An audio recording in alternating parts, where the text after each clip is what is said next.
Bienvenue. Comment ça va? Et toi, comment vas-tu? Ça va. Excuse-moi le retard. Pas grave. Très bien.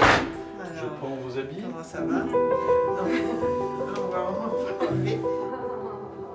Avec les couleurs un peu comme ça. Pour mes enfants, tu vois, ça fait. Pourquoi? Parce qu'à l'époque, ils payaient. Alors montre-nous comment. Oh, c'est super. Alors, C'est super, tu vas nous expliquer. ça représente pour moi non pas l'histoire du Portugal, mais l'histoire un petit peu de la péninsule ibérique, on va dire plus précisément. Cette toile, il montre des scènes à la fois de la vie juive 14e, 15e, 16e siècle, et aussi la centralité de Jérusalem dans le cœur de tout juif, où qu'il soit dans le monde. Il ne faut pas oublier que ce poème fabuleux du roi Salomon, Shlomo Ameler,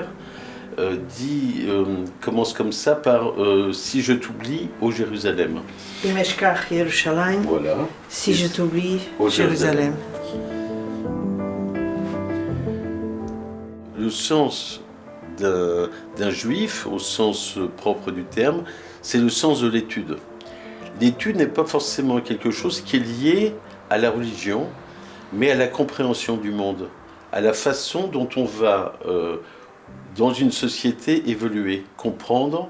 Et donc, il y a tout ce sens de l'étude que l'on voit ici. Ça représente la joie, parce qu'on doit toujours avoir le cœur joyeux. Là, au travers de cette partie-là, je montre le sens du mariage et de la ketouba, c'est-à-dire l'acte de mariage religieux. Dans la ketouba, eh bien, c'est l'acte religieux, mais c'est aussi le sens du divorce. C'est-à-dire qu'en général, devant sa future épouse, le futur marié dit toujours je t'offre les plus belles émeraudes, les troupeaux de chameaux, etc. Et arrivé au divorce, ce sera inclus dedans.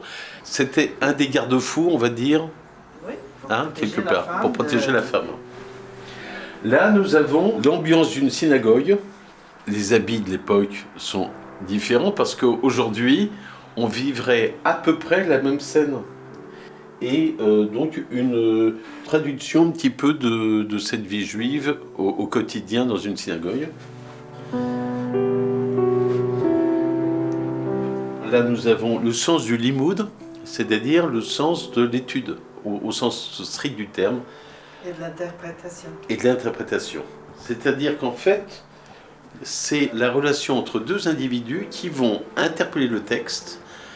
Et ce qui est incroyable, c'est que depuis des générations, on retravaille toujours sur le même texte, mais on essaie d'aller plus loin dans les interprétations. Esta questão é fundamental pelo seguinte, porque no judaísmo, mais importante do que a resposta é a pergunta. No fundo, uma grande parte do Talmud é precisamente, como disse o David, portanto, as atas de todas as interpretações, porque todas elas são válidas, porque a busca é que é valorizada. Portanto, é um estudo permanente do texto sagrado.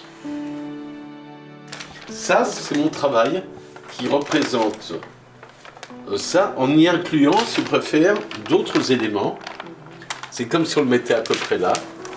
C'est pas tout à fait ça, mais c'est comme si on reprenait ici. J'y inclus voilà, et j'ai inclus un l'astrolabe.